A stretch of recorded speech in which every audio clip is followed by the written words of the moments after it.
Ask everyone to please silence all electronic devices and cover it out of respect for the nifter.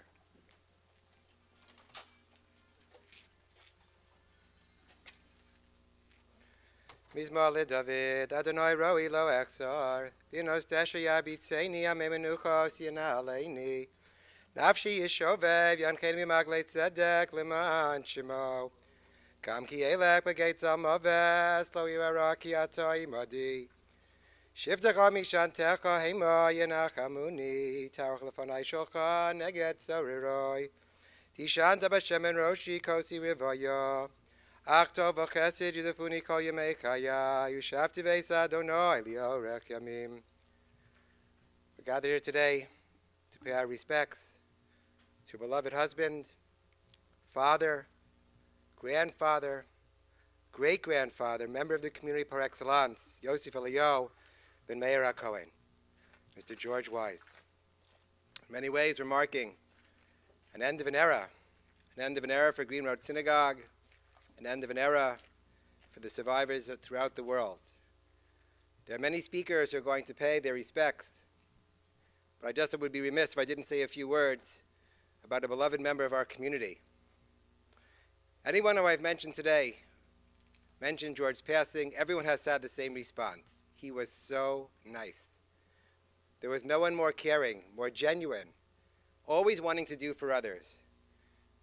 Just moments ago, before I came here, someone was recounting how they used to remember watching George come to Minyan, whether it's in Green Road, Young Israel, and always trying to get Sidurim for everyone else, even when it was hard for him to get one for himself. No, he was always concerned how everyone else was doing, always concerned for their well-being.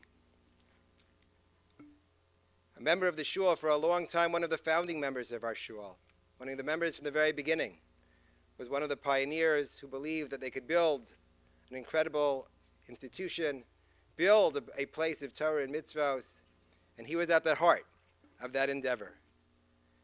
An individual who was so concerned, after all that he had gone through, that his family would continue on his Masorah, his legacy. He wanted every one of his children, grandchildren, and great-grandchildren to be really dedicated to Torah and mitzvos. That's what he dreamed of. And in that, he was incredibly successful. He's built a beautiful, beautiful home. A beautiful home that touches far beyond the walls of Cleveland and is truly his legacy. It's hard to imagine him not being in shul. The last few weeks, not seeing him at Shacharis, not seeing him Shabbos morning, not seeing him being brought by his son-in-law every Shabbos morning, wheeling him in. And then, of course, he'd walk on his own, come and sit in, start speaking with his good friends in Hungarian, so the rabbi couldn't follow. And then being in shul. He was a shul yid. And even now, during his times of illness, we would talk about when he'd be better, when he'd be back in shul. He will be sorely missed by our community. He will be sorely missed by his family. Yehi Zachru Baruch, may his memory be a blessing. I want to call upon Rav Granenstein, the longtime Rav of the Green Road Synagogue, to deliver the first tespit.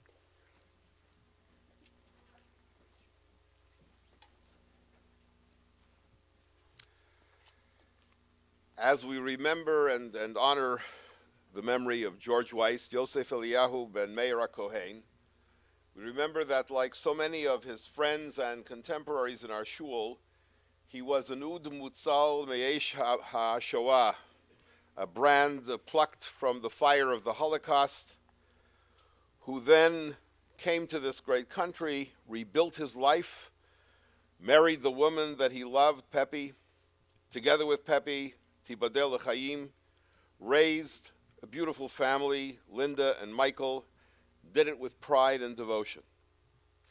My wife and I will always remember George with the deepest affection. George and Tibadel L'Chaim Pepi were dear friends of ours and pioneers of our shul, as was already mentioned. When I arrived at our shul in January of 1974, the beechwood of that time was in no sense the beechwood of today. Alone in their neighborhood, George and Pepi were Shomrei Shabbat, and as a young child, known His one outstanding feature, he was the kid in the neighborhood who wore a yarmulke. And when George would take his children with him to shul, and by the way, George always wanted to be among the Asara Rishonim B'Veit HaKnesset, among the first 10 of Jews in the synagogue. And each Shabbos he would walk with his children, and he would again and again say to his children that he was not concerned about the grades they might or might not receive in school. His principal concern was that as they grew up, they would always be Shomer Shabbos. And he had the great zchut to see precisely that. Indeed, to see banim uvnei banim oskim b'Torah u'b'mitzvot. Children and grandchildren committed deeply to Torah. Indeed, one grandson, now Rav. George Weisz, as was mentioned before, was a kind, unassuming, mild-mannered man, always cultivating the midah, the quality of anivut, of humility. Always a gentleman, always concerned about others. He was an oev et abriot u'mu'urav im abriot. He was a person who loved people and embraced people and was embraced by them in turn. He had no airs, no pretensions. He was simply a good and decent man, what Chazal call an Adam Kasher, a good and decent man. That's what it means. George was a Kohen, and he took his kahuna very seriously indeed. In the parsha that we are about to read, the Shabbos, the Torah delineates the Shivat Yemei HaMiluim, the 7 days of dedication, in which the kahuna of Aaron and his children was created. And in describing the garments of the Kohen Gadol, the Torah says, V'asita bigdei kodesh li Aaron achicha lechavod litiforet. You shall make sacred garments for your brother Aaron for dignity and for adornment. And the Ibn Ezra explains, She'it paru bahem, that the Kohanim are to take pride in their status as Kohanim. And George was one who took that very seriously indeed. Though George did not have the opportunity of a Torah education, he would come regularly in the old days of Shiurim and Gemara that I conducted on Tuesday evenings and on Shabbos afternoon. He was a Mokir Rabbanan. He was a person who deeply respected Jewish learning and those who taught Torah. With George Weisz, the dwindling community of our shul's founders diminishes yet again. I deeply miss each and every one. But each one leaves a profound legacy for their children and their grandchildren, and indeed for the community. It's a legacy of deep and stubborn Jewish pride, of decency, and of commitment lechavod uletiforet, with dignity and adornment. And as we remember George Weisz, as we remember Yosef Eliyahu ben Meir HaKohen, we pray Yehei Zichro Baruch, may his memory be a blessing.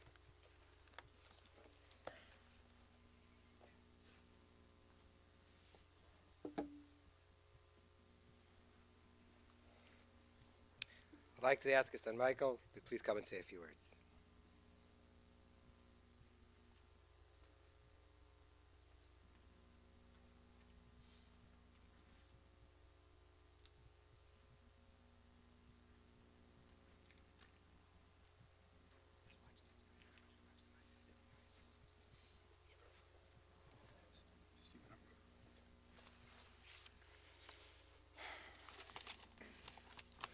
First of all, on behalf of my family, thank you for coming. Especially from those who came from out of town, really appreciate it. I would like to express my deepest hakaras hatov to my mother, who for 63 years always put Dad first in her life. To Linda and Jeff, the kibbud of you displayed over the many years is incredible. May you have arichas yom.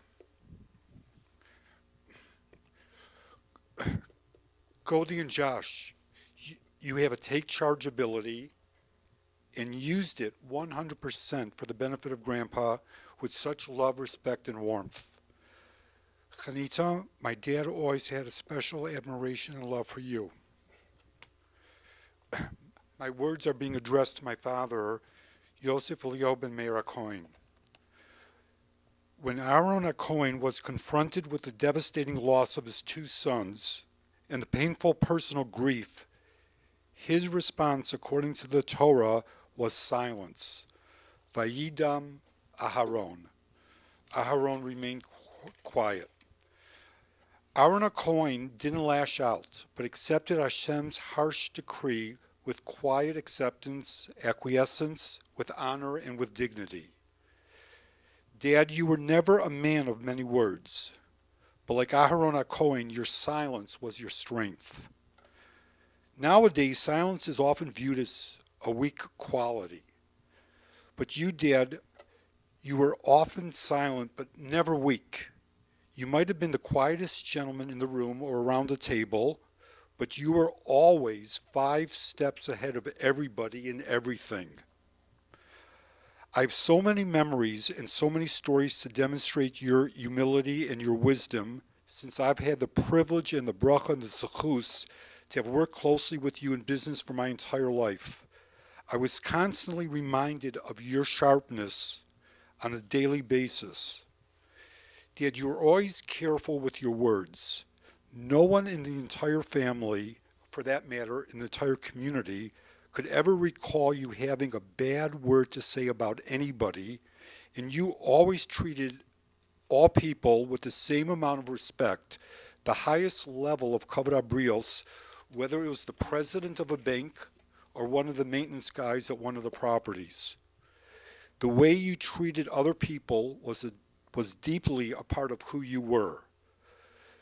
When you were liberated from the concentration camps and weighed 75 pounds, you couldn't stand on your own. You had to be carried out literally every day to the infirmary until you were able to regain your strength. At that point, you made a promise to Hashem that because people were taking care of you, if Hashem would give you the strength, you would go on to take care of other people. You demonstrated that by opening up a kosher restaurant in Vienna after the war and serving other people personally. You demonstrated this by opening up a kosher butcher shop in Chicago and serving the entire Jewish community there. You then demonstrated this by opening up a nursing home here in Cleveland and personally attended all the needs of the frail and elderly. When you, along with Uncle Max, built the nursing home in 1965, you were so dedicated that you often, and I remember this clearly, and so does my family, that you would sleep at the nursing home during the week to make sure everyone was taken care of, only to return home for Shabbos. You would cook the food if the chef didn't show up, and you even took out one of the residents, something you couldn't do today, but in those days, you took out Mr. Macbeth for a drink in a local bar just to make him feel comfortable, happy, and loved. You always did whatever it takes, and you taught us all the importance of hard work. Even though Hashem was good to you, and you built a successful healthcare and real estate company here in Cleveland for over 50 years, you went to work every day after shul, just until a few weeks ago. To you, business, money, gashmias were not the priority. You would always repeat the words of Shlomo HaMelech, Hakol Hevel. Everything is merely a vapor. What is here today is gone tomorrow. But day after day and year after year, you demonstrated to us that which was not Hevel. You and Mom always emphasized and valued to the highest degree the importance of taking care of family and Yiddish continuity. You worked so hard to take care of your family so we would never miss what we didn't have. Starting with Mom, she was the queen and you took care of all of her needs. You put out her medicine daily. You drove her to wherever she needed to go. You waited patiently for hours at Loman's while she went shopping to make her feel like the queen that she is. Chanita always tells me, be more like your father. And I wish I could be. As has been said, you were deeply committed to Yiddish continuity. You made Linda and I promise to lead the lives in the path which you raised us, as the rabbi said, and we're so proud of all of your 8 grandchildren and 27 great-grandchildren, Kanai Nahara. They have followed your instructions and today are living the lives of Torah and Yerushalayim, building on family and walking in your footsteps. Dad, we kept our promise. Dad, please mochel me for anything I've done. Thank you for everything. Lech b'shalom.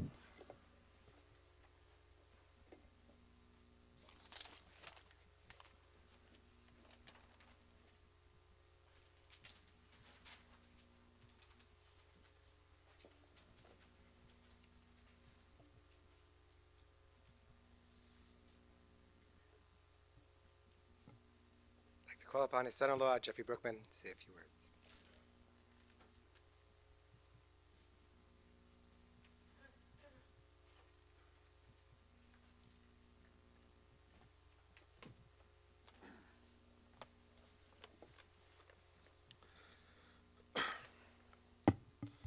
As a young boy, Yosef Eliyahu ben Meir Cohen, Judy Weisz, took a job that became the tachlis of his life. The Ramban writes in his famous Igeras HaRamban, Shmor b'ni musar avicha, hear, my son, the musar of your father, v'al titosh Torah simecha, do not abandon the Torah of your mother. When Yosef Eliyahu ben Meir Cohen was a young boy, he tells us how he'd walk to shul hand in hand with his father on Shabbos, and his father made him make a shvuah to do as the Ramban says, to keep Torah and mitzvos, midor ledor, from generation to generation. It wasn't enough for him to just be a frum yid, a Torah, shomer Torah mitzvos, but that he pass it on to his children and his grandchildren. He made that promise. And little did he know what awaited him and his generation of Jews about how difficult it would be not only to keep that promise, but to even have a next generation. The Ramban continues, Tisnaheg tamid ledaber kol dvarecha benachas. Comport yourself always to speak in a calm way. L'chol adam, to every man. V'chol eis, and at all times. Ubazeh tinatzel min hakas, and from that you will be saved from anger. I met my father-in-law 40 years ago. It was February when I first met him in 1977. And in those 40 years, I cannot remember a single time that he raised his voice or spoke in anger. He always spoke benachas. He was always mevater. He always gave in. He said, "Mefinish machlekes." He never wanted machlekes. That was his trademark. As the rabbi mentioned, so many times I'd meet people who had just met Pop, as I called him. And he couldn't mention his name without saying, he's such a nice guy. Everybody always said the same thing. He's such a good guy.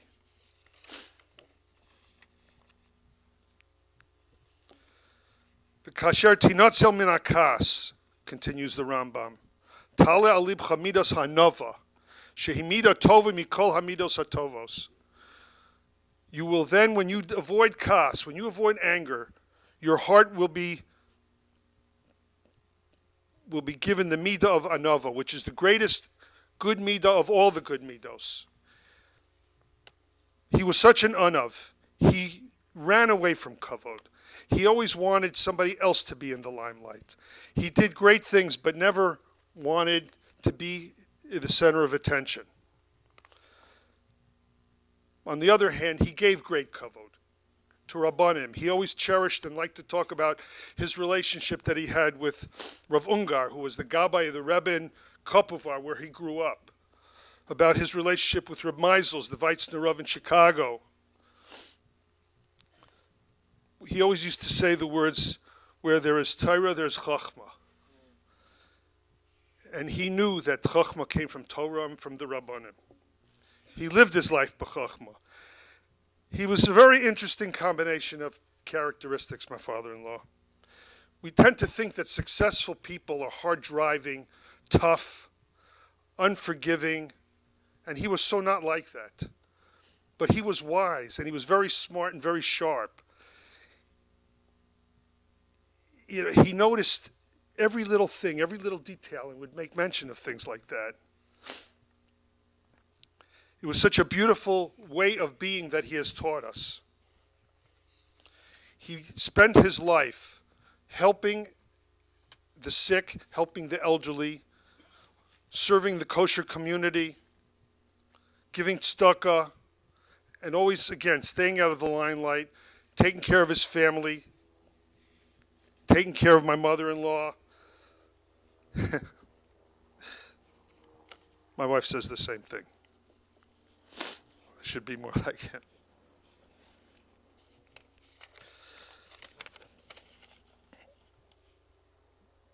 When he was a struggling businessman first coming to Cleveland, there was a temptation to send his kids to Yabi,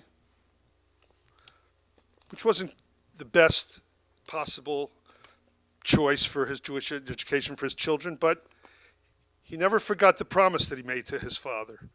And he knew that it would require a full education like he could give his children at the Hebrew Academy. And he made that sacrifice.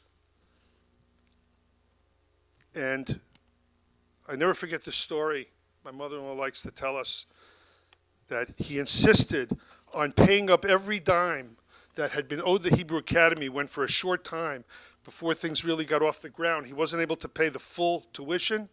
He came and he went to Rabbi Dessler with a check to pay all the back tuition that he had owed from day one. And Rabbi Dessler said, nobody does this. But my father-in-law did.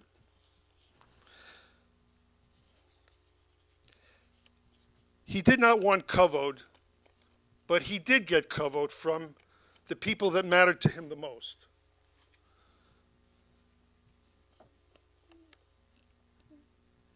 His children doted over him. Linda devoted her every minute to his well-being, always, but especially in the last years, especially the last year, taking him, bringing him, doctors, feeding him, bringing the children to see him. Daddy.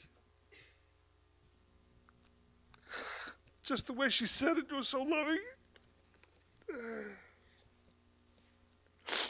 I'll miss hearing her answer the phone. Daddy, how are you doing? Michael, they were a team. Michael and Linda, they worked together. Mike and Chanita called and came and visited and made sure the grandchildren called and came and visited and nurtured the business that he had bequeathed to us. And together, Linda and Michael are a team that they should have arichas yom v'shanim in the schus of everything that they did.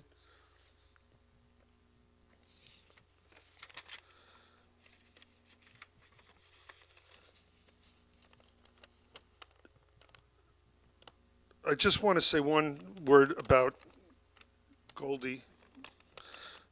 Every one of his children, grandchildren, equally loved him and equally gave to him. But it was Goldie's special schus to be the closest. She worked with him every single day for I think, 12 years. And in his last weeks, she was with him constantly. And I know that every single one of us have such an unbelievable special feeling and how special that is. And I want her children, Shira and Yaakov and Shimi, and all the children and all the grandchildren should know that I know that if the other children had been here, they would have gladly done the same. And they called us, should we come now? Should we help? And they all did, and we all told them no, because there was plenty of help. But the legacy that he leaves is an unbelievable one of love for family, Kavod Torah, Yiras Shemayim, a legacy of Kavod Rabbanim, Kavod for parents, personality traits of Anivos, to be Mevater, never have Kas, always be a Rodev Shalom. Einayim Baroishai, Chacham is Einav Baroishai, live as a Chacham, give kindness to others, Kavod Habrios. That was his formula for a successful life.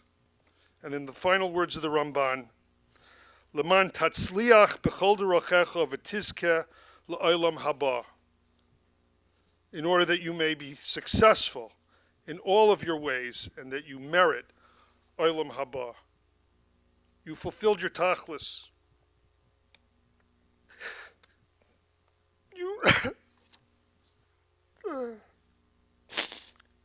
You can go back to Apu now and say, Apu, I kept my promise.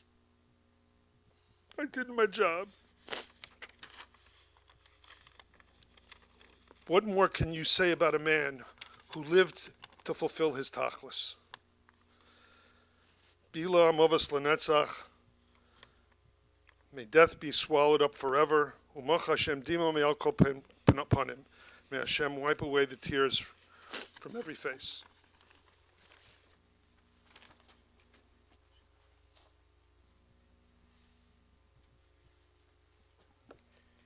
I'd like to ask his grandson, Naftali, to say a few words as a Kohen who'll be speaking right here from outside.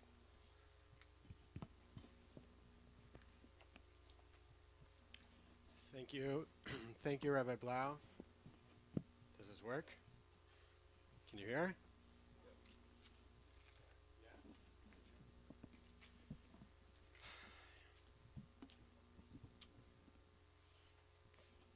Yeah. Okay, Uncle Jeff, that was very beautiful. And a big tribute to have a son-in-law speak so lovingly and tearfully about a father-in-law is a tremendous zechus.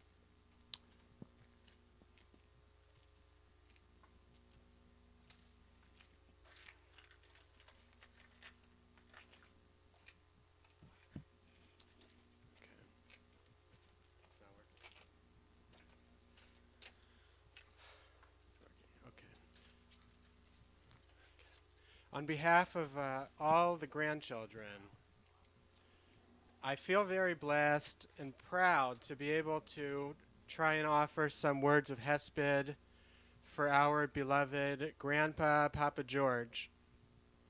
We all had a very special individual and personal relationship with Papa George, Rory and Menashe Chaim, Abby and myself, Josh and Goldie, Akiva and Aliza, Leah and Uriel, Minna and Stephen, and Riva and Nati. On behalf of all of you, I know that you feel like I do, like Abby does, so blessed to have Papa George in our lives for so long, for our formative years as kids, and as we are building our families, and are trying our hardest to incorporate your values into how we interact with our spouses and how we raise our children.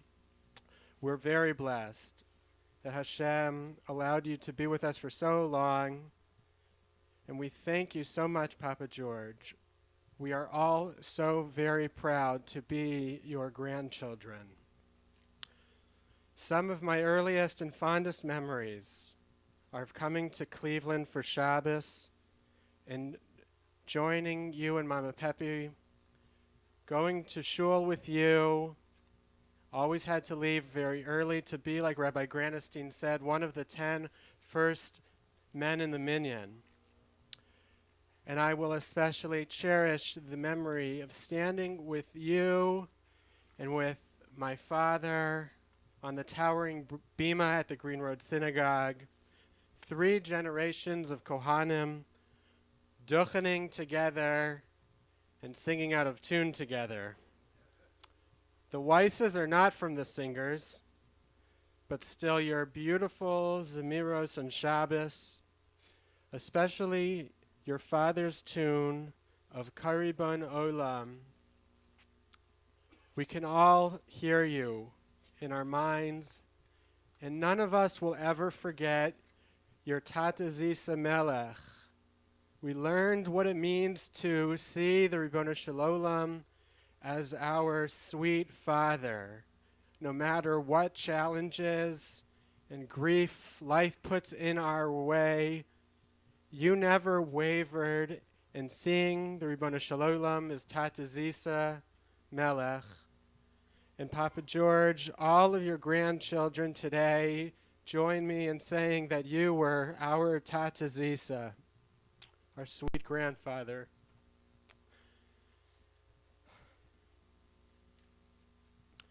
The hardest part of living in Eretz Yisrael is to be far away from family, especially in tough times like this week, when you were hospitalized last week and all of your grandchildren came to be with you, to be there for Mama Pepe. Was very difficult for me and Abby, for Leah and Uriel to be in Israel. I have to admit that I was jealous when Rory told me that you benched her last week.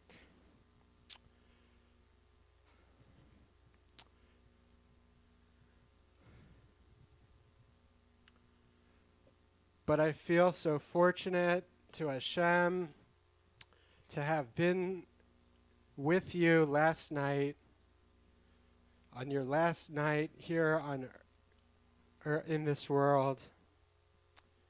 And since you can no longer bench me, I took the liberty of benching you and repeating the words that you taught my father and my father taught me, and I'm teaching my sons. Yivarechecha Adonai v'yishmerecha. May Hashem guard your neshama, Papa George, and protect you. Ya'er Adonai panav elecha v'yichuneka. May Hashem shine his face towards you and show you chen, like you are so full of chen. Yisa Adonai panav elecha v'yasem lecha shalom. May Ribbono Shel Olam turn his face to you and grant you eternal peace. Your memory will always be a blessing in the eyes of your grandchildren and all of your great-grandchildren. Amen.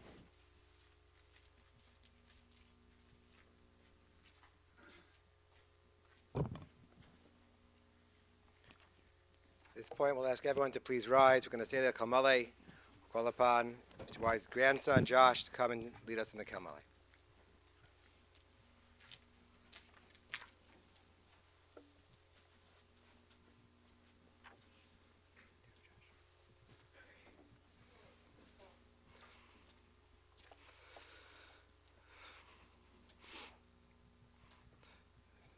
El Molei Rachamim Shoyechein Bam Haroimihim Amit zemunu khono al kanfei ashechino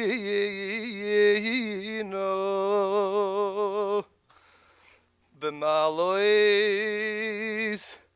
kedoshim utahorim kizoar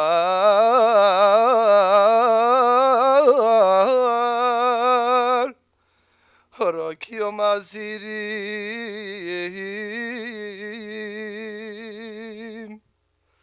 es nishmas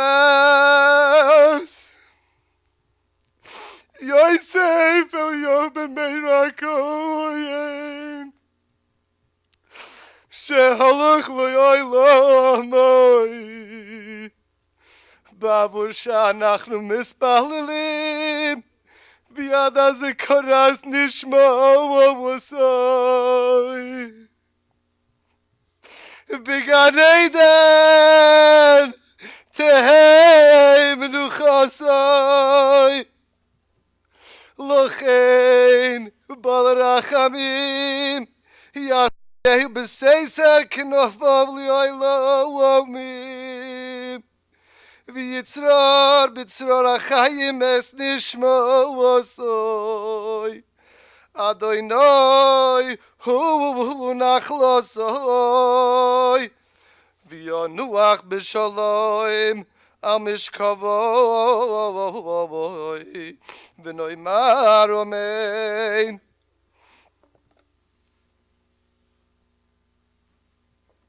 You may now be seated. This concludes this part of Levaya. The Kfura, the interment will take place at Zion Memorial Park. The family will be sitting Shiva at the home of George and Pepe's home, 2421 Blossom Lane.